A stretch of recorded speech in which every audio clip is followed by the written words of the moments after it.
नमस्कार दोस्तों, मैं सौरभ शुक्ला आप सभी का एक बार फिर से स्वागत करता हूं आपके अपने favourite YouTube channel Sunil Kaushik वैदिक एस्ट्रोलॉजर में। हमारी पिछली धन्यवाद। वीडियो में आपने जाना कि किस तरीके से साल 2020 हम सभी के लिए आकस्मिक घटनाओं का साल रहा। आचार्य सुनील जी से हमें यह जानने को मिला कि इन घटनाओं के पीछे क्या कारण थे और कैसे साल 2020 राहु का साल है। अगर आपने अभी तक वो वीडियो नहीं देखी है तो जाइए वीडियो को देखिए, लाइक कीजिए, शेयर कीजिए, कमेंट करना मत भूलिएगा।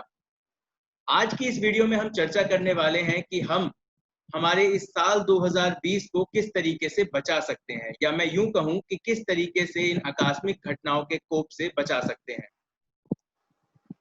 हमारी इस चर्चा में हमारे साथ जुड़े हैं विख्यात वैदिक एस्ट्रोलॉजर सुनील कौशिक जी। सुनील जी नमस्कार। नमस्कार सौरभ भाई, आपका बहुत बहुत धन्यवाद। बहुत ही पीछे जो चर्चा थी बहुत सार्थक रही। और देखिए, कुदरती जिस चीज के ऊपर हम चर्चा कर रहे थे उसका जो परिणाम है वो दिन प्रतिदिन, हफ्ता, 15 दिन ऐसे करके आ भी रहे हैं। अभी हमारी चर्चा तो ज्यादा से ज्यादा एक हफ्ता के अंदर, एक सप्ताह के अंदर हुई है। और इतने में ही और भी कुछ महान विभूतियों के साथ जो है ना, आकस्मिक घटनाएं अचानक से घट भी चुकी हैं। तो जैसा उस समय पे देखा कि भाई ये आकस्मिक घटनाएं घट क्यों रही है, अप्रत्याशित, बिल्कुल ही अवांछनीय है। हम जिनको सोच रहे हैं कि अभी तक ये तो बहुत ही सुंदर दिखने वाले व्यक्ति, प्रखर वक्ता, विख्यात व्यक्ति हैं, और अगले दिन वो घटना सुनने को मिलती है। इसी प्रकार से भौगोलिक स्थितियों के ऊपर कहीं पे जो है ना अचानक से बाढ़ आ रही है, तो ये वैसे तो संसार में सब चलता रहता है, लेकिन ये इस साल ही थोड़ा ज्यादा उभर उभर के आ रहा है। ये अपने आप में एक बहुत ही महत्वपूर्ण देखने को मिला। चाहे इसके अंदर एक बीमारी का प्रकोप समझ लीजिए, बड़े लोगों की बड़ी विभूतियों के साथ कोई दुखद घटनाएं समझ लीजिए, है तो कुछ इसके अंदर। तो जैसे पिछली बार हमने चर्चा में बातचीत को शामिल किया था कि भाई जो राहु है इस समय गोचर के अंदर अपनी उस राशि के अंदर उच्च का है जिसमें राहु के छल बल को और ऐसी घटनाओं को लिया जाता है जिसमें राहु से अप्रत्याशित घटनाओं को लिखा जाता है। इससे अगली राशि भी राहु की उच्च की राशि है, वृषभ। केवल फर्क इतना है कि वृषभ के अंदर धन संपदा देता है और मिथुन के अंदर बिल्कुल ही जो उसकी कलाबाजी है वो उसको देता है। 2020 भी अपने आप में उसी से जुड़ा हुआ है, 2 और 2 जमा 4 जैसे उसके साथ में जोड़ के देखा था। अब कई बार तो सच बताऊं तो सौरभ जी, ज्योतिष इतना मार्मिक और इतना सटीक परा ज्ञान है। ये तो देखो, बहुत से लोग इसको पूछते हैं क्या ये ज्ञान है, विज्ञान है, या ये क्या समझते हैं आपको। पहली बात तो विज्ञान है खगोल ज्योतिष, अर्थात एस्ट्रोनॉमी। इतने ग्रह, इतने राशि, इतने अंश कला पे विद्यमान है, वो इतने दिन में अपना साइकिल भचक्र का चक्र पूरा करता है, वो विज्ञान है।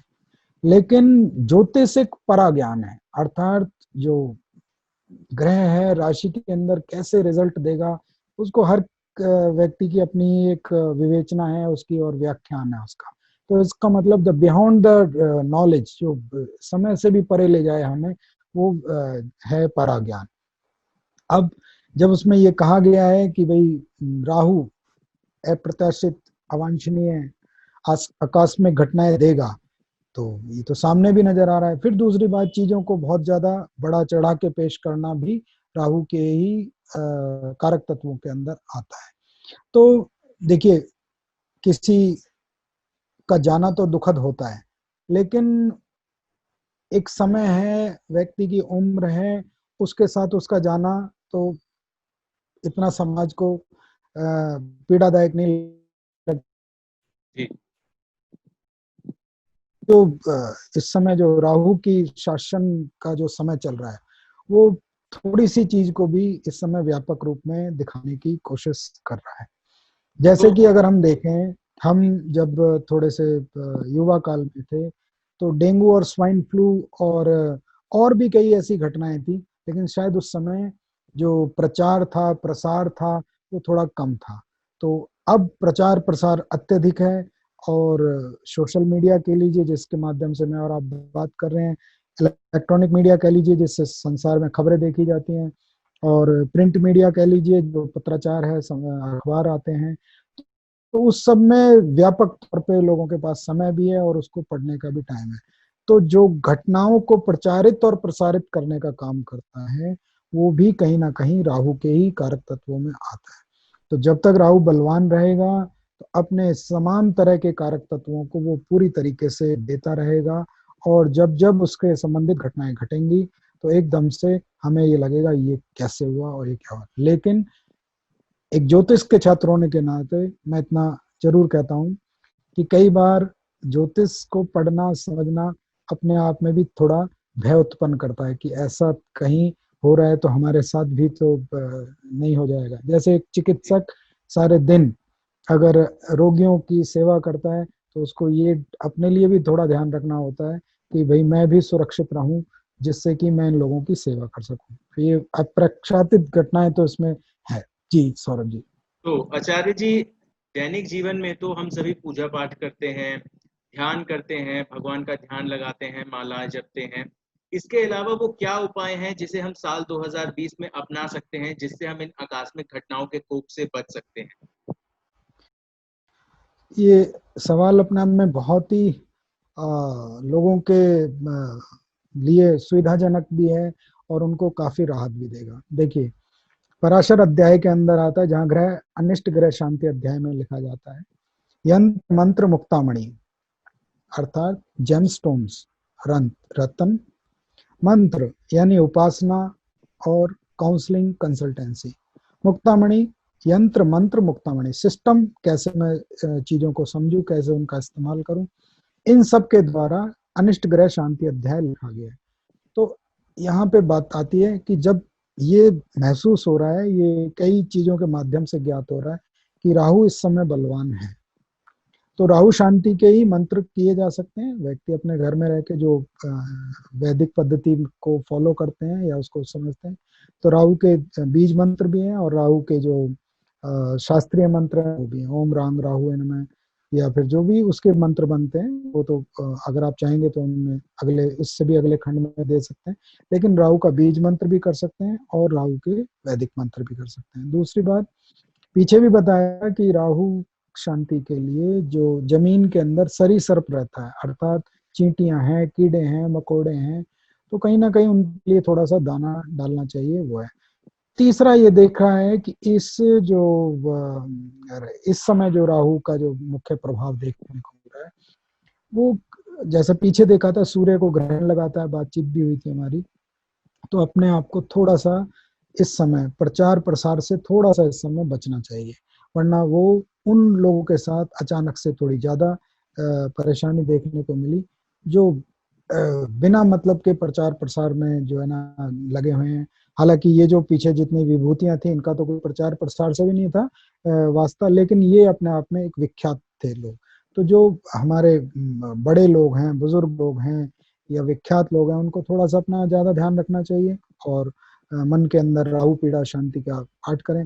पर एक जगह आता है पराशर शास्त्र के अंदर, क्योंकि मैं तो पराशर ज्योतिष को बहुत ही मानता हूँ, उसी से मैंने ज्योतिष सारा जीवन का समझा है कि अगर व्यक्ति की ये आयु खंड अध्याय में आता है कि अगर ये लगे कि व्यक्ति की जो आयु है वो थोड़ी सी कम है, मध्यम है या पूर्ण है, तो आयु के लिए उन्होंने कहा कि भगवान शिव के मंत्र करने से या शिव की उपासना करने से आयु लंबी होती है, मध्य आयु पूर्ण में बदलती है, अल्प आयु मध्य में बदल जाती है। इसका मतलब क्या है, इसका वैज्ञानिक पहलू क्या है? देखिए, जैसे हमारी दृष्टि थोड़ी कमजोर है तो मैंने इस ऐनक का, इस चश्मे का इस्तेमाल किया है, आप भी कर रहे हैं। तो इसका अर्थ ये हुआ कि जब हमें जिस कमी के बारे में मालूम है, जब हम उसके लिए कोई अतिरिक्त उपकरण इस्तेमाल करते हैं तो हमें उससे रक्षा मिलती है उसकी परेशानी को समझने के लिए। और का अर्थ भी जो है ना यही है कि अपने बारे में जहां आपको ये कमी महसूस हो रही है कि ये मेरे से अनजाने में कोई कमी है, शारीरिक, मानसिक, भौतिक या किसी भी प्रकार की, तो उसके ऊपर थोड़ा सा इस समय ध्यान देके भगवान शिव की उपासना करके आगे चलना चाहिए। ओम नमः शिवाय, ओम होम जूम से एक शिव के दो मंत्र बहुत ही, वैसे तो भगवान शिव के तो अनेकों मंत्र हैं, लेकिन एक लघु मृत्युंजय और एक वृहद मृत्युंजय। वृहद मृत्युंजय इस वक्त करने का जो है कोई बहुत वो नहीं है, आवश्यकता नहीं है, लघु मृत्युंजय इसको किया जाता है। तो उसमें बोला जाता है कि जब व्यक्ति को जरा पीड़ा अर्थात बीमारी से डर लगने लग जाए, अपने आप मन में अवसाद उन्माद बढ़ने लग जाए, तो उसमें जो भगवान शिव का लघु मृत्युंजय मंत्र है, ओम होम जोम सह ओम नमः शिवाय, इसमें संपुट लगा के ओम होम जोम सह ओम नमः शिवाय का 10 बार 28 बार 108 बार अगर पाठ कर लेंगे, जो सनातन विद्या को अनुचरण करते हैं, अनुसरण करते हैं, तो उसमें उनको काफी राहत मिलेगी। दूसरी बात कि चींटियों के लिए या कीड़े मकोड़ों के लिए, जहाँ जमीन है, जहाँ पे उनके गड्ढे हैं, उसके अंदर अगर हम थोड़ा थोड़ा भोजन डालते रहेंगे तो उनके लिए भी, देखिए संसार के अंदर कोई भी आपका दान कभी भी विफल नहीं जाता है। आपके द्वारा किया गया कार्य वो आपको वापस होकर जरूर मिलता है। आपने इस प्राणियों को, जीवों को भोजन दिया है, तो उनका ब्लेसिंग्स, उनका आशीर्वाद, उनकी दुआएं आपको जरूर मिलेंगी। इस क्वांटम ऑफ फिजिक्स का नियम आता है कि जब भी कोई एक शब्द बोला जाता है तो ब्रह्मांड में घूमता रहता है और फिर वो कभी ना कभी वापस जो है ना आपको देखने, जैसे आपने जीवन में कभी ये सोचा होगा कि मैं पत्रकारिता के क्षेत्र में जाऊंगा, तो कुदरती आपको वातावरण, माहौल, आपका अवचेतन मन उसी तरफ खींचता जा रहा है। और जैसे जैसे आप अपने अवचेतन मन के अंदर उसे बसाना शुरू कर देंगे कि मैं ईश्वर ने चाहा तो मैं एक विख्यात पत्रकार के रूप में जाना जाऊंगा, तो आप ये देखेंगे अपने आप घटनाएं, लोग, जन समुदाय आपको मिलेगा। अर्थात हम अगर कोई भी दान, कोई भी पूजा, उपासना, आराधना, प्रार्थना करते हैं तो वो वापस तो हमें मिलती है। तो इसलिए भगवान शिव का मंत्र का पाठ किया जाए और जो ओम होम जोम से लघु मृत्युंजय का पाठ किया जाए, चींटियों के लिए दाना डाला जाए, तो उससे काफी लाभ मिलेगा। थोड़ा सा इस समय प्रचार से थोड़ा सा जरा दूर रहें तो बहुत ही अच्छा रहेगा, वरना थोड़ा वो राहु के लिए जो मुझे, ये मेरी निजी वो वक्तव्य है, मैंने देखा उस लोगों के साथ तो अचानक से घटनाएं घट भी रही है। तो सुनील जी, आपका बहुत बहुत धन्यवाद हमारे साथ हमारे इस कार्यक्रम में जुड़ने के लिए। आपके माध्यम से हमने जाना कि किस तरीके से हम इन उपायों का प्रयोग करके अपने साल 2020 को और भी सुखद और भी बेहतरीन बना सकते हैं। अगर आपको ये वीडियो अच्छी लगी तो इस वीडियो को लाइक करें, शेयर करें, कमेंट करें, और हाँ, अगर आप चैनल पर नए हैं तो इस चैनल को सब्सक्राइब करना मत भूलिएगा। धन्यवाद।